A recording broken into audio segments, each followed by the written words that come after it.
selamat datang di gazebo saya.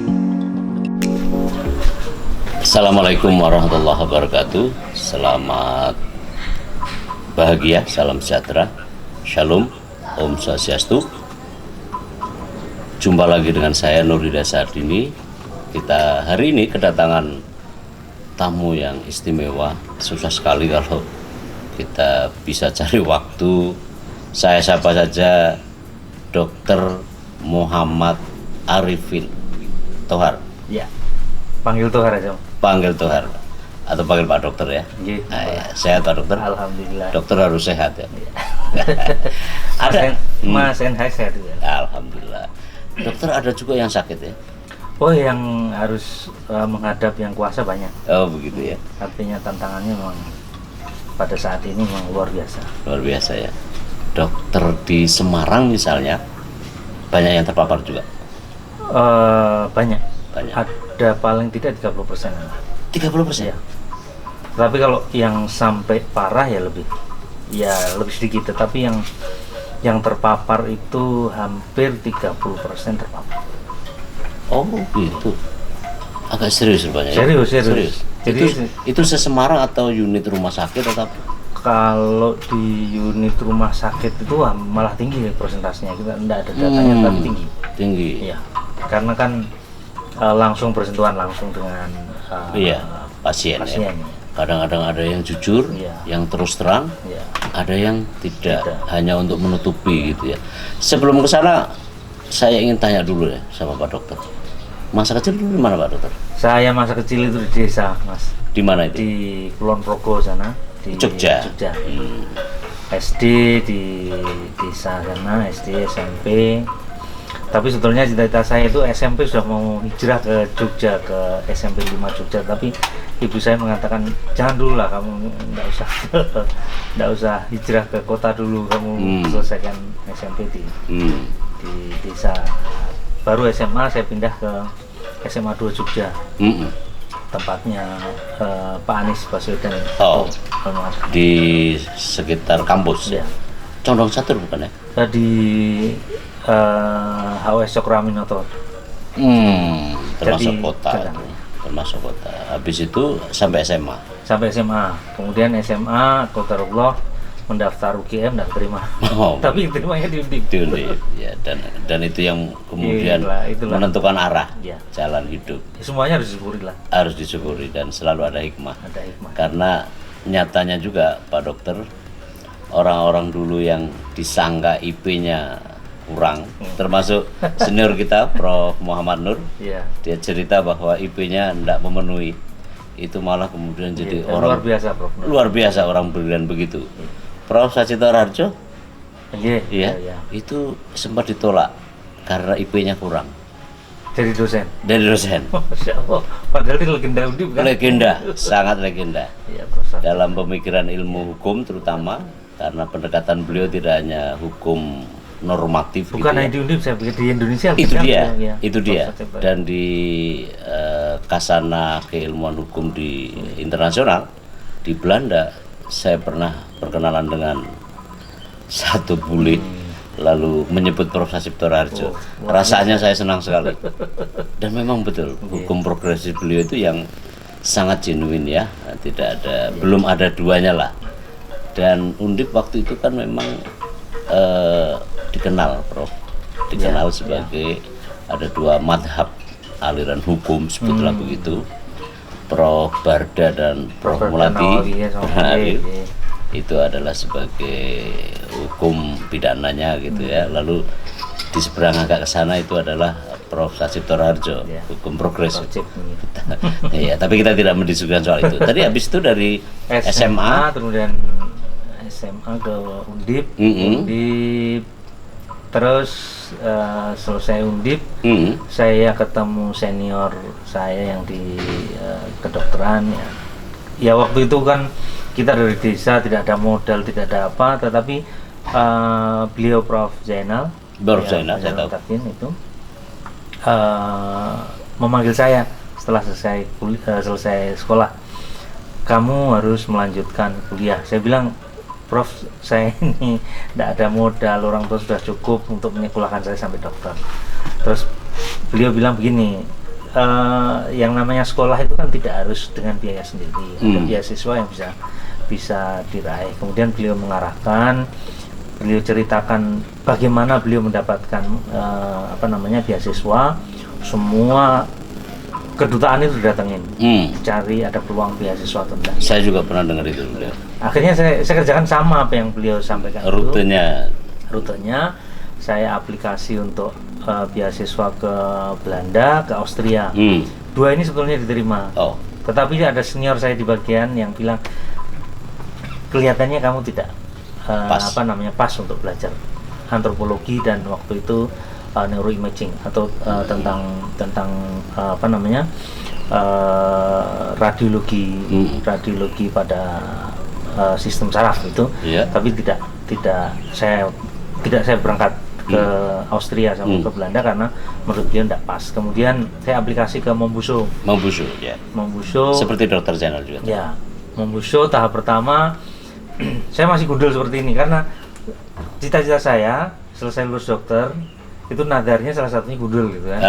Saya tes itu masih gundul, terus dibilang sama pengujinya, Prof. Komarudin dari IPB itu bilang, Dek, kamu ini masih SMA, jadi kamu daftar lagi di tahun depan.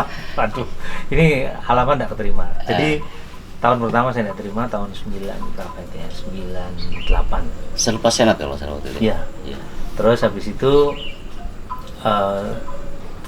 tahun selanjutnya saya ngadep Prof. Darsono yang di Ternakan kalau nggak salah ya. P4 ya, saya matur Prof, saya mau sekolah. Oh ya, nanti saya rekomendasi ke Prof. Komarudin. Akhirnya yang kesempatan kedua, alhamdulillah berangkat.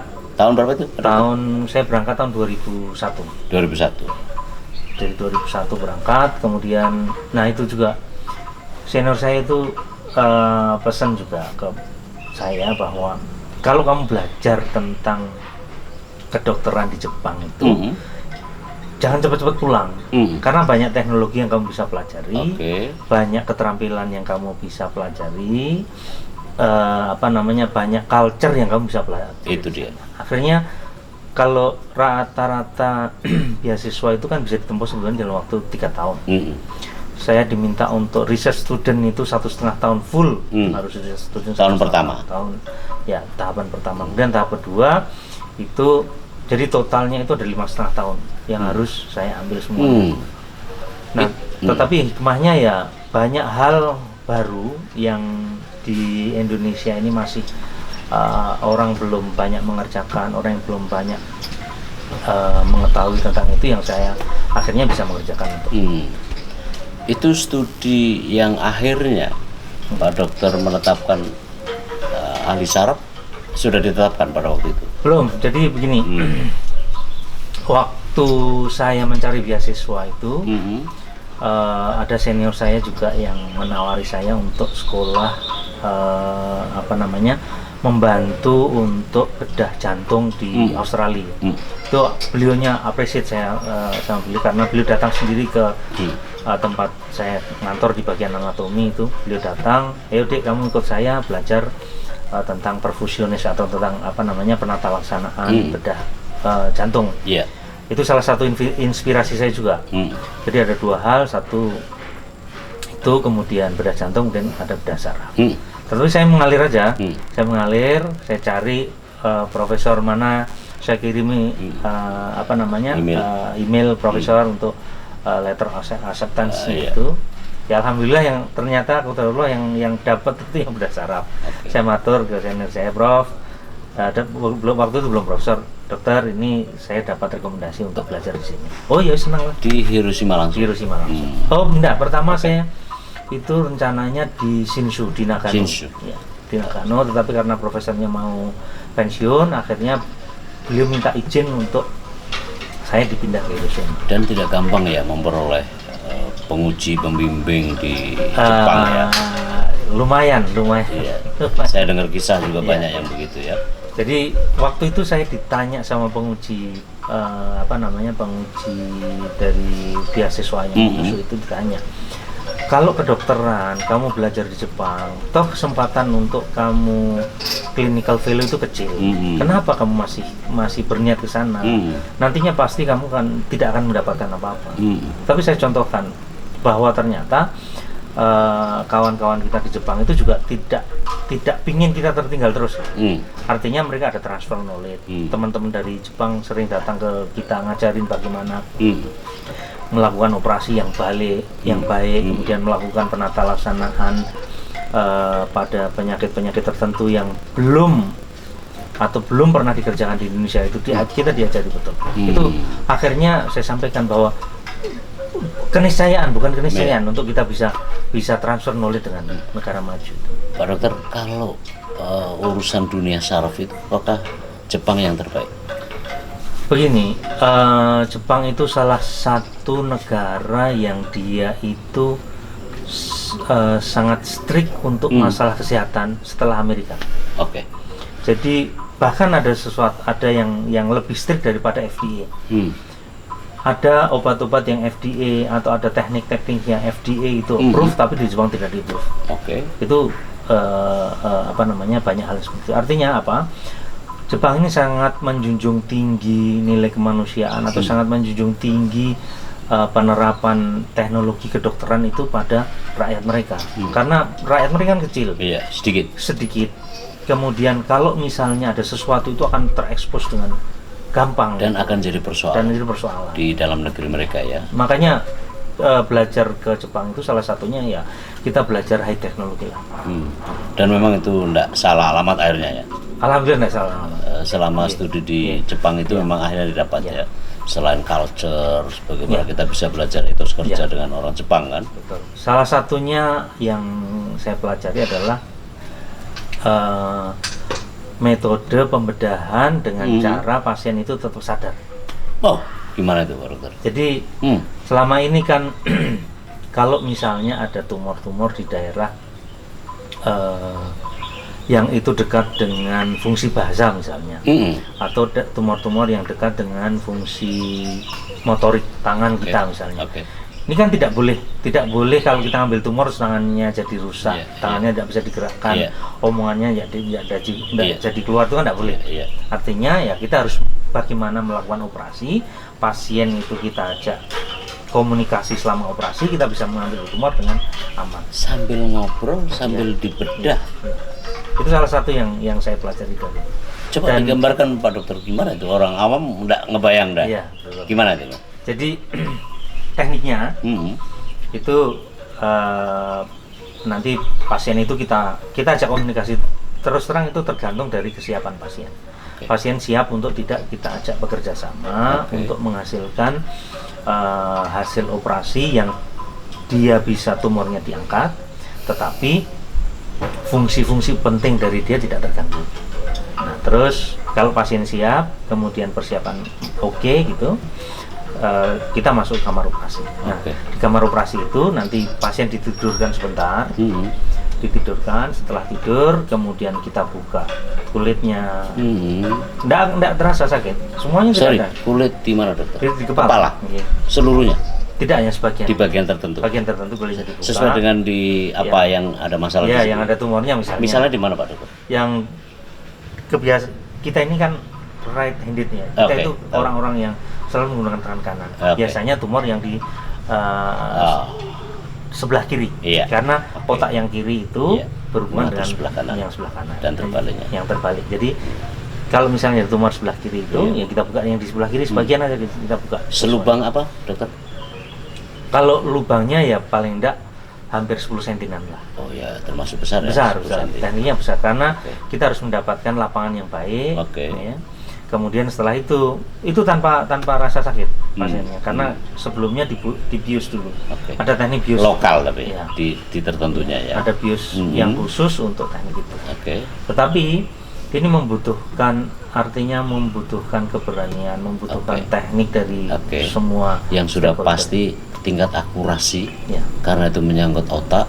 Dalam pikiran orang awam otak itu adalah segala-galanya. Dan dokter lakukan diurak-urak begitu Dokter. Dan masih bisa diajak ngobrol. Masih bisa diajak ngobrol. Apa itu nama operasinya Dokter?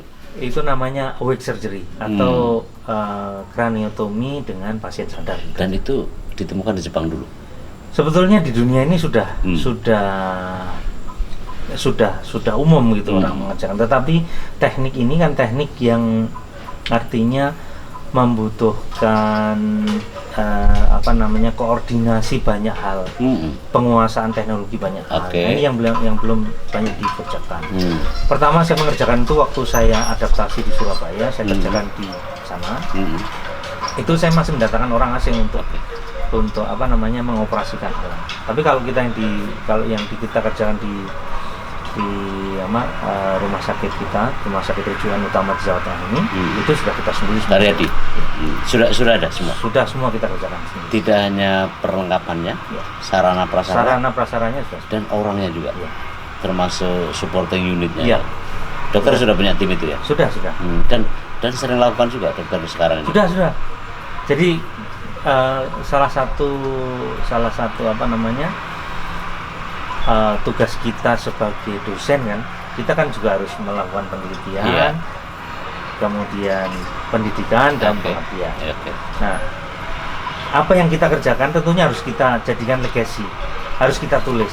Nah, itu salah satu hasilnya ya kita tulis di dalam jurnal. Itu curangnya orang kedokteran dibandingkan dengan ilmu saya juga begitu, Dok. Bisa sekalian operasi, sekalian bisa riset. Iya, bikin hipotesis dulu dan seterusnya. Tapi itu bersyukurlah dokter, dan semua sukses, Dok ya. Alhamdulillah.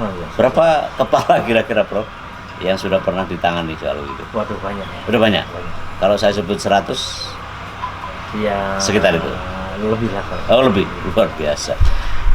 Dalam melakukan treatment operasi seperti itu berapa jam? Tergantung tingkat kesulitan, Mas. Tingkat kerumitan. Kesulitan. Ada yang sampai belasan jam, puluhan jam, 10 jam, 30, 20 jam, 24 jam pernah. Tanpa henti. Ya, tetap kita harus gantian kan. Ya. Shift atau artinya kan kita ada sholat. Kita pasti, tidak boleh isoma. Nah, kalau dokter Tohar, apakah kemudian misalnya kan kepala semacam ya, itu atau leadernya, leader timnya itu kan berarti kan Pak Dokter kan yang menangani terus. Walaupun isoma atau istirahat. Kalau berganti jam lah. Kalau berganti hari misalnya kita ada supporting tim lah. Ada supporting tim. Tapi tetap di bawah supervisi. Semuanya dalam. Nah, sejauh mana sih, Dok, tingkat kerumitan itu? Ya itu tadi, bahwa otak kita itu kan seperti tahu. Iya. Kalau kita salah nyowel aja kan coelannya itu jadi enggak karu-karuan kan. Iya. Ya kita harus treatment dia dengan halus. Bagaimana kita harus mengambil atau memisahkan pembuluh darah dari otak dengan pelan, tidak boleh melukai, tidak boleh membocori pembuluh darah. Pembuluh darahnya bocor jadi masalah. Semuanya ya itu harus. Kan ini diurak-urak kayak, Dok ya. Urak-urak kan terlihat di komputer paling ya. Itu kan harus pakai mikroskop kita. Kenapa? Mikroskop. Iya. Langsung ke lubang itu ya. Nggak kebayang saya, Dok. Nggak kebayang. Tapi itu hanya salah satu apa yang saya pelajari dari sekolah saya tadi yang di. Sorry, Dok. Itu kan pikiran awam ya, yang namanya otak itu kan rumit sekali. Orang kita kabel telepon aja udah puyeng gitu ya. Nah, ini jauh. Dan kalau kabel telepon nggak ada resiko tertentu menyangkut nyawa. Terus apa yang dipikiran dokter ketika mau ngoperasi itu? Jadi tingkat kesulitan, tingkat kerumitan, kemudian resiko apa yang akan kita lakukan itu harus kita komunikasikan baik dengan pasien, dengan keluarga. Artinya apa? Kita bukan manusia super kan? Kita punya keterbatasan. Wah, apa yang kita kerjakan itu hanya sebatas ikhtiar untuk mendapatkan kesembuhan atau untuk mendapatkan cara terbaik dari seseorang, dari pasien kita. Dan itu harus kita komunikasikan. Iya, pasti. Karena itu hak pasien ya. Dan itu standar etika kedokteran ya.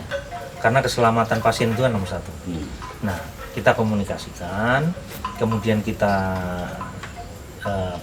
kita lakukan, kita kerjakan dengan ilmu yang sudah kita pelajari. Artinya begini, bahwa kita itu kan belajar tentang pembedahan. Pembedahan itu adalah restorasi dari tubuh normal kan.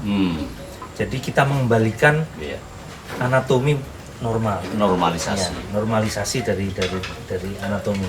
Artinya ya penguasaan anatomi kita tentang saraf, penguasaan anatomi tentang pembuluh darah ini harus matang betul. Sehingga kita kuat di ilmunya, kemudian kita pelajari bagaimana penyakit ini terjadi, kemudian bagaimana perilaku penyakit ini. Nah, restorasi anatomi itu kita kerjakan dengan dasar ilmiah yang kuat. Iya. Artinya ya penguasaan kerumitan itu ya kita pelajari, dan sekolahnya tidak gampang dan tidak sebentar. Dan itu reputasi juga dok ya. Pastilah. Pasti reputasi.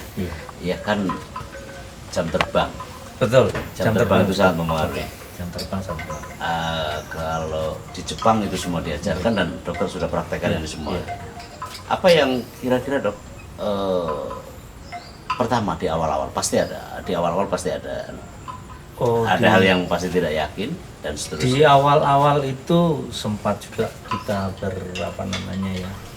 apakah saya bisa survive dengan kondisi di Indonesia, kemudian apakah saya bisa menerapkan semua ilmu yang ada di Indonesia. Tapi lama-kelamaan biasa aja, karena teknologi itu pasti akan sampai juga ke Indonesia, walaupun 1, 2, atau 10 tahun delaynya itu pasti akan datang ke Indonesia. Jadi kita tidak boleh pesimis dengan apa. Misalnya kalau kita di luar negeri itu ya, kita sudah belajar menggunakan mobil listrik gitu, tetapi di Indonesia masih kita menggunakan mobil bensin. Tidak usah terus wah ini Indonesia sudah ketinggalan, kita tinggalkan aja, kita eksodus ke negara lain. Jangan. Dan rakyat kita masih butuh kita. Betul. Itu kan ada nasionalisme juga. Betul. Saya kira seorang Dr. Tohar pasti akan punya tempat di luar negeri, jadi diaspora kan. Ya, waktu itu semua ditawari untuk hijrah ke negara lain, ke negara lain sih. Di Jepang tidak. Karena profesor saya bilang, kalau kamu tidak tidak pulang ke Indonesia, kamu berarti berkhianat terhadap saya sebagai gurumu, dan kamu berkhianat terhadap negaramu. Orang Jepang. Iya. Orang luar. Iya. Orang yang pernah menjajah kita sampai bilang begitu. Luar biasa. Memang Jepang itu saya akui ya.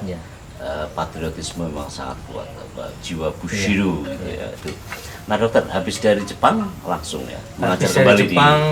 Ya sempat ada perdebatan juga di Indonesia ini, karena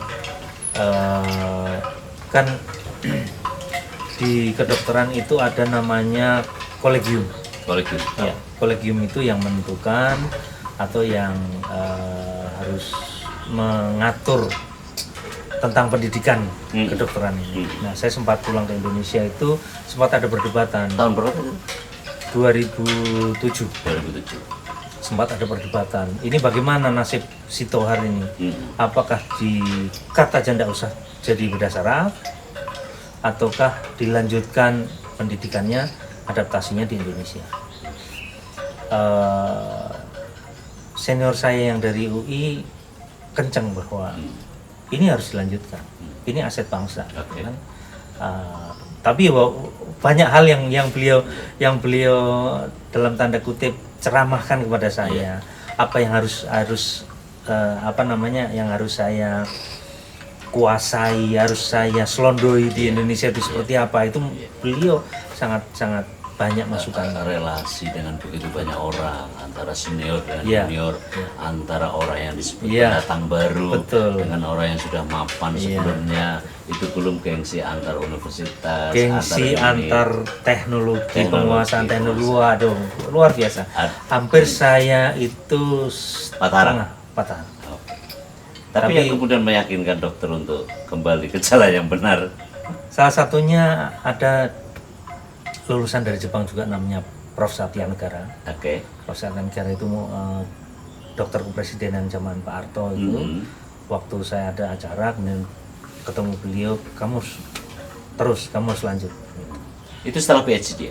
Setelah PhD. Artinya sebetulnya saya pikir udahlah saya berkarir bukan dari sisi klinis saya, tetapi dari akademis saja. Iya. Tapi murni. Tapi itu tadi banyak orang yang tetap kamu harus semangat. Kalau itu dilakukan ya eman-eman dok ya. Eman-eman. Bukan hanya untuk karir itu konsekuensi bagi saya, tetapi adalah kemanusiaan. Betul. Pengembangan ilmu pengetahuan. Karena dokter punya dua hal. Pertama adalah sebagai akademisi, yang itu jelas sekali manfaatnya sangat besar untuk pengembangan ilmu pengetahuan dan akhirnya juga teknologi kan. Karena ilmu bedah ini kan juga tidak bisa ilmu medis saja kan. Betul. Iya, dan macam-macam lah. Betul. Saya tahu. Yang kedua adalah buat kemanusiaan. Dua-dua itu sebenarnya etos seorang akademisi juga. Nah, habis itu ada langsung suruh mengembangkan berikutnya, merintis. Akhirnya ya pelan-pelan saya membantu senior saya untuk mengembangkan bedah epilepsi di Indonesia. Oh, Dokter Zainal itu ya? Prof. Zainal. Ya, karena Dokter Zainal kan orang pertama di Indonesia ya. Atau bukan di dunia ya? Enggak, di Indonesia. Dan berhasil. Karena dan cukup berat juga perjuangan beliau untuk menghadirkan pembedahan pada pasien epilepsi di Indonesia ini kan. Kenapa begitu ya? Selama ini kan epilepsi itu dianggap kutukan, penyakit kutukan, dianggap selesai dengan obat gitu. Dan orang beranggapan kalau misalnya bedah epilepsi itu nanti akan malah mengganggu dari fungsi otaknya, gitu kan? Nah itu yang struggling beliau untuk akhirnya mendapatkan tempat di Indonesia itu sangat luar biasa. Dan pada waktu itu yang menawarkan atau yang apalah begitu dok, Dokter Zainal dan Dokter Tohar itu waktu-waktu kemudian akhirnya berhasil untuk kali pertama di Indonesia bedah epilepsi. Gimana itu ceritanya? Jadi awalnya ya memang di dunia ini sudah ya seperti saya ceritakan di awal tadi tentang bedah yang pasien sadar itu di dunia kan sudah dikerjakan rutin gitu. Cuma di Indonesia saja teknologi itu belum ada. Artinya kita juga mau menghadirkan bahwa orang Indonesia itu juga berhak mendapatkan pelayanan yang terbaik. Apalagi kalau berkenaan dengan urusan-urusan lain. Misalnya orang Indonesia itu bisa apa sih? Orang Indonesia itu enggak bisa lah. Ini penyakit mentalitas. Saya kira itu harus dan menghadapi itu juga dok waktu itu dok. Terus akhirnya ya pelan-pelan kita edukasi dari komunitas-komunitas. Akhirnya pasien percaya bahwa tindakan pembedahan itu baik untuk. Dan hasilnya kita sudah sampai saat ini hampir 900-an orang yang sudah begitu se-Indonesia. Yang dipercayakan ke Rumah Sakit Dr. Haryati. Nah, itu yang kemudian sudah biasa itu akhirnya tidak ada lagi ya. Jadi artinya Dr. Tohar dan Dr. Zainal bersama tim tentu ini kan mendobrak ya. Menunjukkan bahwa karena keberanian, ketelatenan, walaupun tentu bukannya tanpa berbasis pada ilmu pengetahuan, kan hanya berhasil. Alhamdulillah. Dok, kita lari ke soal setelah dari Jepang kemudian balik ke kampus, lalu sekarang soal COVID ini dok. Ini 1 tahun sudah COVID ini sudah. Menurut dokter bagaimana itu perkembangan sekarang? Awal cerita COVID ini kan orang bertanya sebetulnya. Ini apa sih ini? Bencana COVID ini by design atau COVID ini memang outbreak? Itu pertanyaan yang sangat besar. Dan sudah banyak orang yang berdiskusi tentang ini. Tetapi hal yang patut kita jadikan keprihatinan bahwa ini merubah banyak hal gitu. Merubah pola pikir, merubah cara pandang, merubah perilaku, everything itu kan. Mulai dari ekonomi, sosial, dunia pendidikan kita hancur lebur pendidikan. Nah, setengah 1 tahun ini dari sisi epidemiologinya gimana? Pada awal-awal itu orang belum yakin dengan apa yang disampaikan oleh WHO bahwa dengan mencuci tangan, memakai masker, menjaga jarak itu sebagai sarana untuk mengendalikan. Orang masih belum belum ngeh. Tapi ke belakang dengan akhirnya banyak korban. Yang kita sayangkan memang itu, akhirnya baru banyak korban dulu, orang baru sadar. Kenapa harus memakan korban dulu? Iya, itu yang padahal sebetulnya kita edukasi kan sayangkan. juga sudah dilakukan. Ya karena begini ya, ini kan tidak kelihatan penyakit ini. Kemudian dulu pernah ada stigma bahwa ini kan kerjaannya dokter aja biar mendapatkan, biar dapat insentif dan yang lain-lain. Masya Allah demi Allah, kita yang ada di garis paling depan itu kita sendiri deg-degan loh. Ini kita tertular apa enggak? Pasien kita ini positif apa enggak? Terus proteksi kita cukup apa enggak? Itu sangat. Dan memang di awal-awal banyak ya tenaga medis dan terutama kalangan dokter itu yang memang terkena. Tapi ya itu tadi, ini soal mentalitas juga dok ya, bahwa orang nggak begitu percaya, nggak tahu kenapa bangsa ini harus memerlukan korban dulu untuk menjadi pemantik kesadaran. Tapi saya kira sekarang sudah merata dok. Ya alhamdulillah pemerintah kita itu cukup cukup kuat menghadapi badai hoax dan badai hantaman dari netizen lah ya. Sehingga baik dari dari tim COVID nasional, kemudian dari rumah sakit itu tetap bergerak untuk mengendalikan COVID ini. Itu yang luar biasa, yang harus kita apresiasi. Kalau sekarang dok, kecenderungan untuk melandai kan sudah ada. Apakah itu dengan sendirinya? Itu kita sudah aman. Ya begini, saat ini kita sudah mulai sadar, sudah mulai terbiasa dengan kebiasaan baru, selalu memakai masker, selalu mencuci tangan, jaga jarak.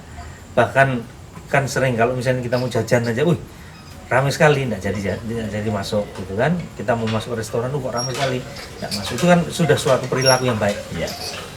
Artinya pengendalian ini sudah sampai ke masyarakat. Ditambah dengan usaha dari Pak Menkes sekarang untuk menghadirkan vaksin yang begitu luar biasa, beliaunya itu untuk menghadirkan vaksin di Indonesia ini, itu alhamdulillah sudah.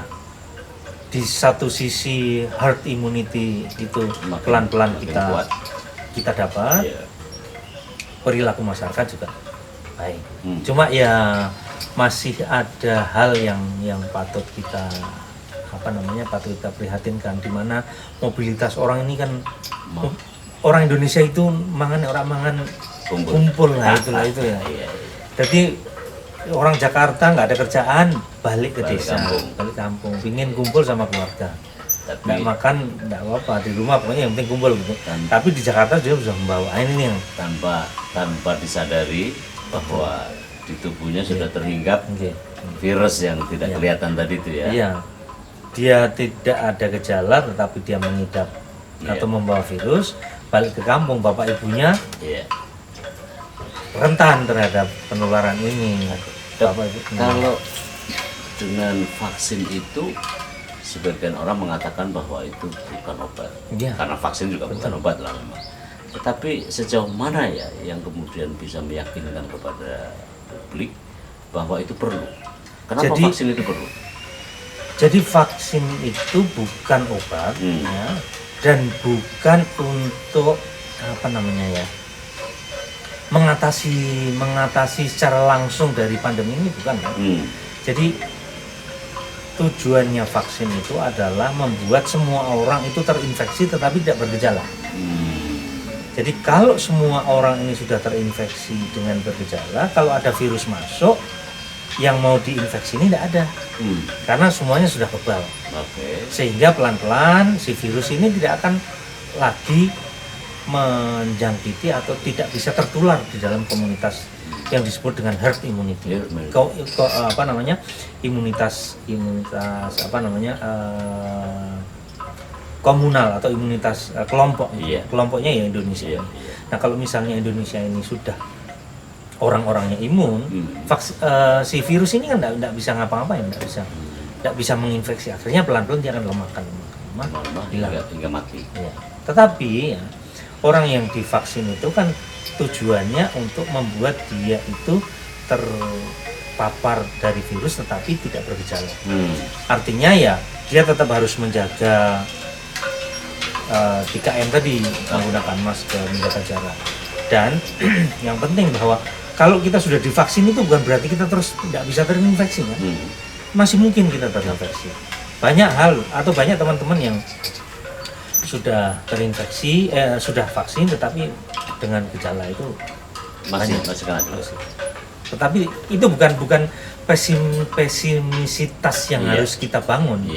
Tetapi yang kita bangun bahwa ayo kita berusaha rame-rame bareng kita mengatasi pandemi ini. Caranya ya apa yang bisa kita kerjakan sebagai masyarakat awam misalnya bisa mengendalikan pakai masker, pakailah masker yang betul.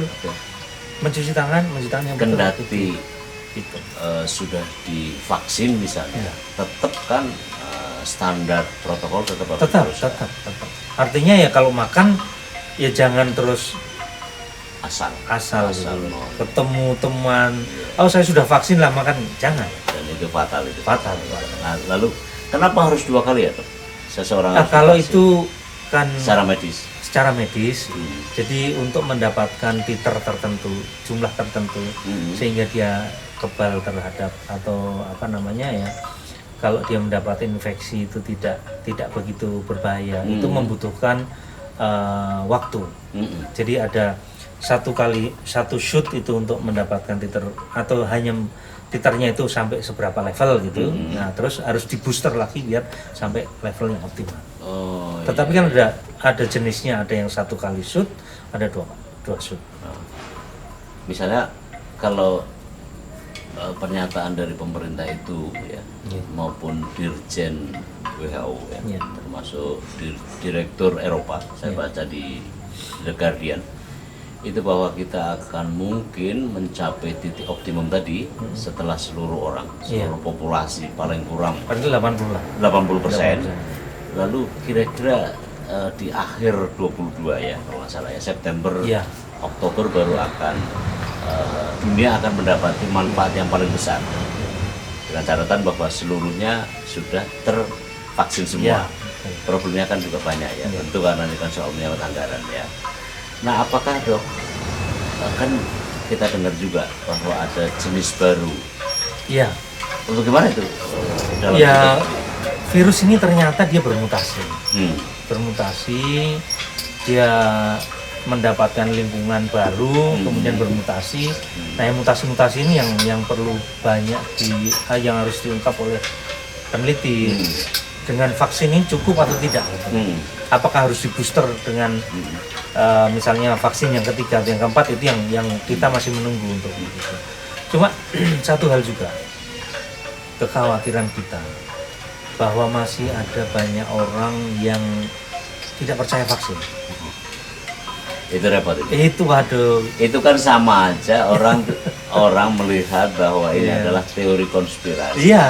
Kayaknya anak kandung di situ deh. Orang-orang itu aja kali ya. Ditambah dengan medsos dia bisa ngomong. Dengan medsos yang dengan vaksin ini bisa merubah genetik dan yang lain.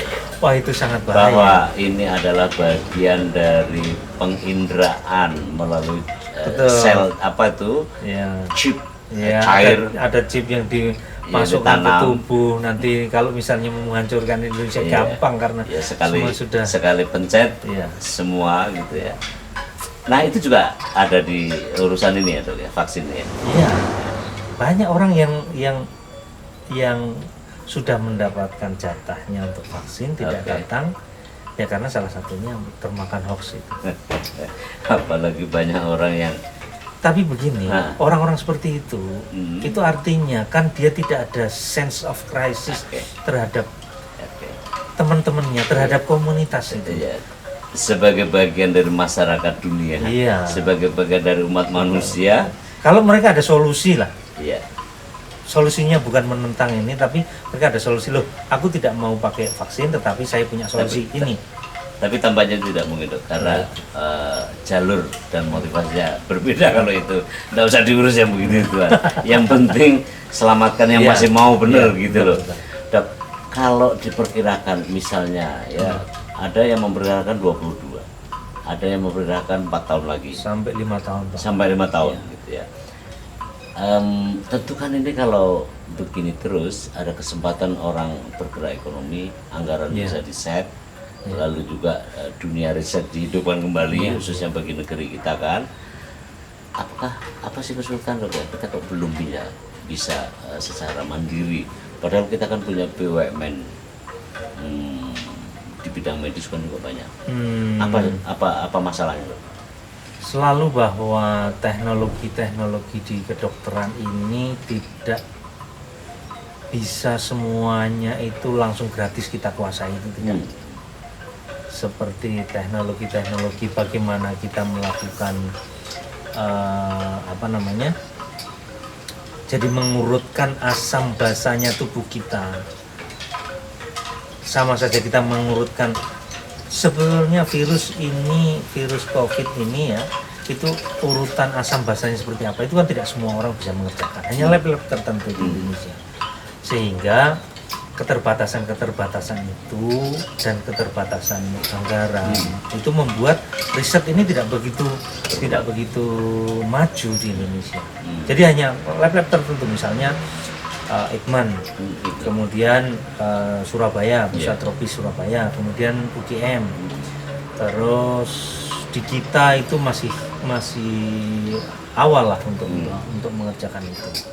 Nah, padahal apa yang diketahui oleh luar itu sudah luar biasa untuk hal-hal riset medis ini. Nah, kita untuk transfer knowledge ini butuh banyak anak bangsa yang mau belajar tentang ini gitu. Jadi jangan hanya diaspora itu mereka maju di sana tanpa menarik adik-adiknya, tanpa menarik teman-temannya untuk menguasai teknologi ini. Jadi jangan sampai kita itu hanya jadi kita itu kan banyak penduduknya, tapi kita tidak menguasai teknologi itu sehingga kita hanya jadi pasar gitu kan. Kita hanya membeli terus jadi konsumer tanpa kita bisa memproduksi. Ya sebetulnya apa yang dilakukan oleh Eijkman dengan rencananya membuat vaksin merah putih itu harus kita dukung. Dan memang kalau Pak Dokter baca, pemerintah ada ke sana arah. Oh, ini luar biasa pemerintahan Pak Jokowi dengan Menristeknya yang baru ini. Itu luar biasa. Kan kalau reputasi kita di dunia internasional, Pasteur, Eijkman, Eijkman punya reputasi panjang. Dan seluruh jenis penyakit yang tidak dikenal di dunia ini ada di Nusantara ini. itu kan lab, lab hidup yang pokoknya orang Indonesia itu adalah lab hidup. Dari sisi memadukan antara biologi, kemudian medis, ilmu medis, lalu juga kimia dan lain-lain, termasuk disediakan juga obat, tanaman dan seterusnya. Tetapi kan memang membutuhkan waktu ya. Kita appreciate Prof. Habibie, Pak Presiden kita Pak Habibie almarhum, bahwa beliau menyekolahkan banyak orang untuk belajar itu. Itu kan baru mendapatkan hasil sekitar tahun 90-an ke atas sampai sekarang. Setelah 10 tahun. Iya, setelah 10 tahun di program beliau kan. Ya, sebelum itu kan kita nggak ngeh tentang dan seperti Bung Karno. Pak Habibie produk Bung Karno. Betul. Dan beberapa orang yang akhirnya menjadi pendiri Nurtanio awalnya, lalu PT DI, IPTN, lalu PT DI kan, itu juga melalui gelombang yang unduhannya 1 dekade gitu ya. Tapi kan setelah itu tidak ada. Sekarang ada juga program dari pemerintah dengan Departemen Keuangan itu. LPDP ya. Itu sangat membantu ya? Itu sangat membantu. Banyak adik-adik kita yang sudah belajar di luar negeri. Ya kita harapkan mereka pulang gitu. Bukan kalau di luar negeri riset nyaman. Gitu. Nyaman. Karena semuanya ada. Backup administrasi ada, backup politik. Nah, satu hal dok, yang di kita yang saya lihat, backup politik. Riset ini kan harus simultan, inline, dan seluruhnya kan juga tergantung pada politik anggaran. Nah, kalau sudah politik anggaran, siapa yang membuat anggaran? Adakah seperti itu dok di Indonesia? Ya, sekarang di era pemerintahan ini itu pemerintah mulai sadar Oke. bahwa produk Indonesia ini harus dilindungi. Seperti yang kita tahu yang Belakangan juga IPTN juga ya. Itu harus dilindungi, harus mendapatkan proteksi yang baik. Dan mendapatkan privilege yang afirmasi dong. Iya. Afirmatif. Harus begitu. Kalau enggak kalau tidak enggak mungkin. Karena ini urusan kaitannya siklusnya politik. Betul. Politik, anggaran, kalau itu ada, tapi kalau enggak ada komitmen, tidak ada visi, repot. Tetapi juga sebagai akademisi, kita juga harus mulai keluar dari zona nyaman. Selama ini kan kita hanya banyak teman-teman itu kalau misalnya jadi dosen itu ya ngajar terus tridharma itu aja. Tridharma, tapi masalah penelitian dan pengabdiannya masih bukan prioritas. Tetapi dengan sekarang di-push semuanya. Kalau misalnya mau untuk mendapatkan kecukupan angka kredit setiap semester itu kan harus ada penelitian, harus ada publikasi. Itu luar biasa efeknya. Itu pun sebenarnya seorang akademisi sejati itu anggap sebagai pengingat. Tetapi hal yang jauh lebih besar adalah bahwa kita punya tanggung jawab moral terhadap bukan saja bangsa dan negara, tapi adalah kemanusiaan. Betul. Kalau di Indonesia atau paling kurang di dekat Dr. Tohar, saya lihat apakah penelitian itu lebih ke penelitian yang hulu.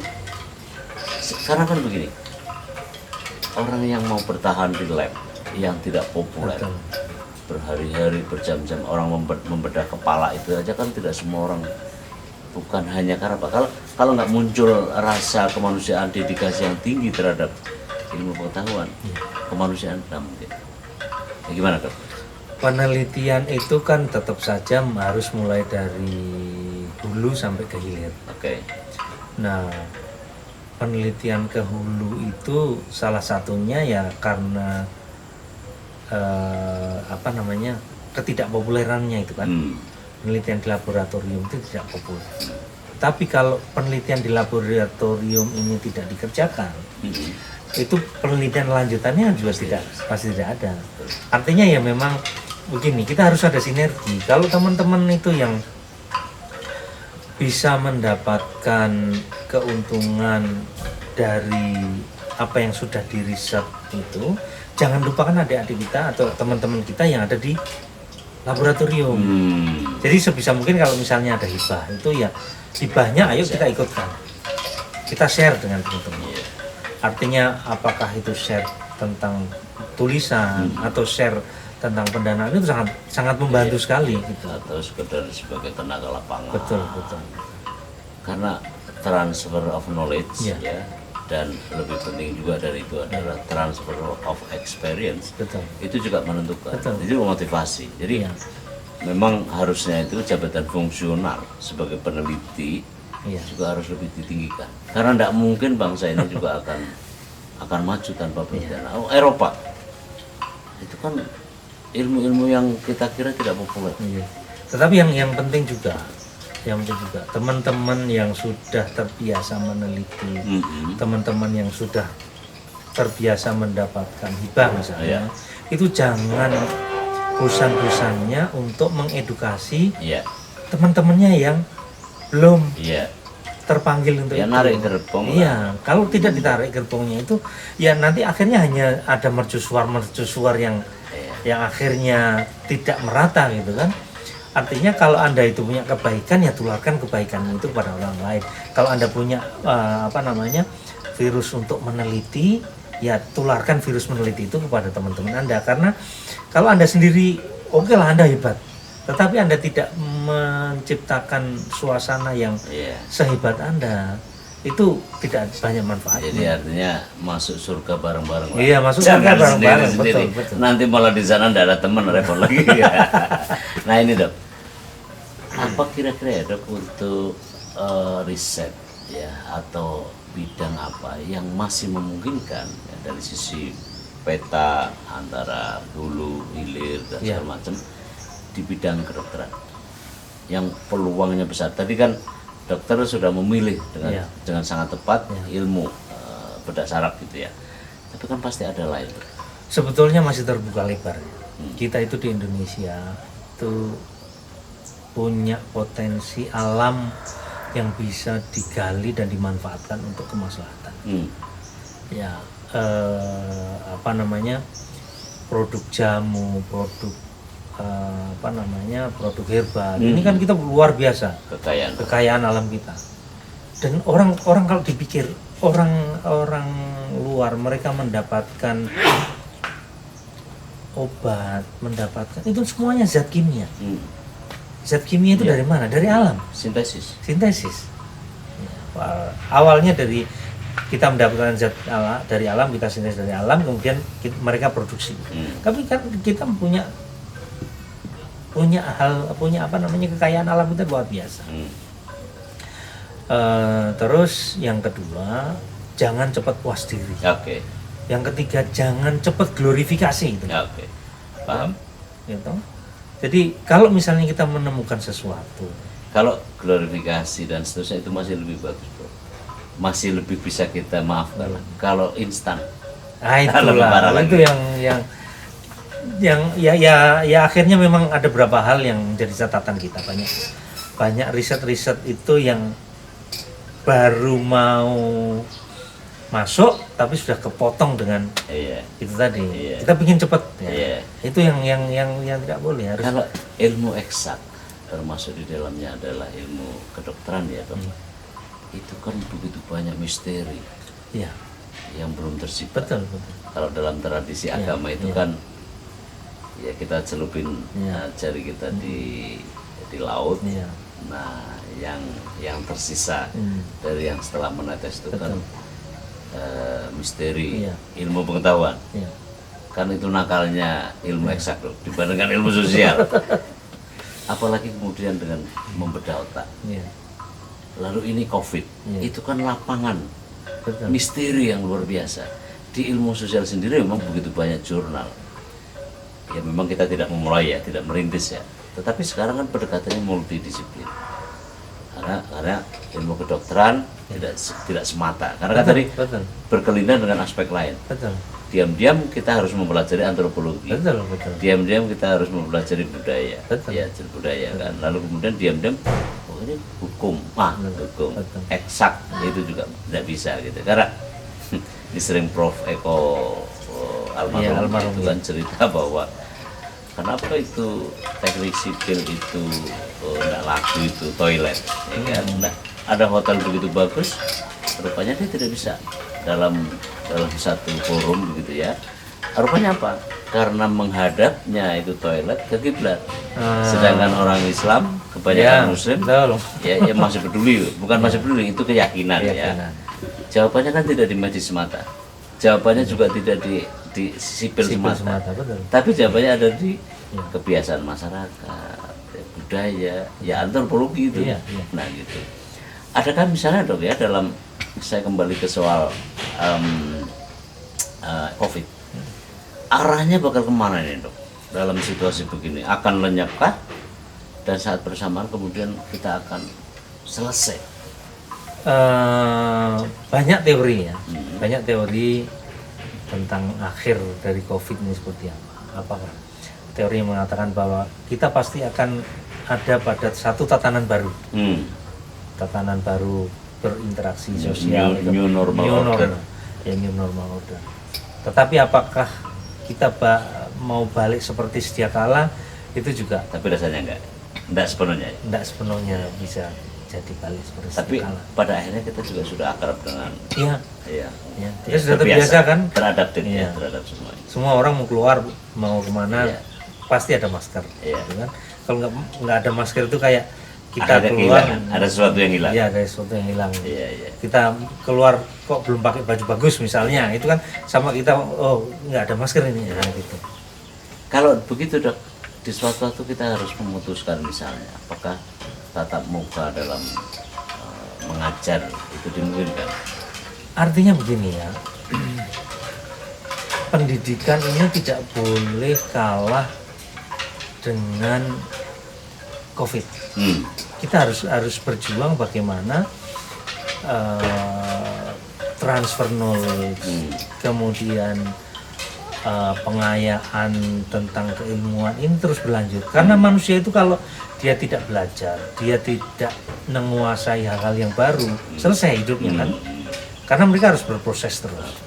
Nah, COVID ini menjadikan atau menjadi modal kita saja untuk bagaimana kita menguasai itu tanpa harus sakit, itu aja. Nah, kan sudah WHO sudah punya protokol. Kemudian pemerintah juga sudah melakukan usaha-usaha untuk pencegahannya. Ya, artinya pendidikannya harus segera dimulai. Sebagai contoh misalnya begini. Ketika saya mengajar mahasiswa online gitu ya, apa yang dikerjakan mahasiswa? Mereka online-nya dari kafe, mereka online-nya dari mall. Artinya apa? Pendidikan ini kita jaga betul-betul tetap untuk berjalan, tetapi yang kita didik itu bukan linear dengan kita untuk menghadirkan ilmu ini, tetapi mereka malah itu tadi hal menganggap bahwa pendidikan ini samping lah, di samping kita ngopi, di samping kita jalan-jalan, itu sesuatu yang harus kita pecahkan bersama. Bagaimana? Tapi kan ada masalah dok, kalau kemudian kita berada di mana saja yang penting bisa menyimak. Contoh begini, saya pernah kuliah. Saya bilang saya selesai kuliah. Kebetulan asisten saya itu belum mematikan Zoom meetingnya. Sudah 30 menit.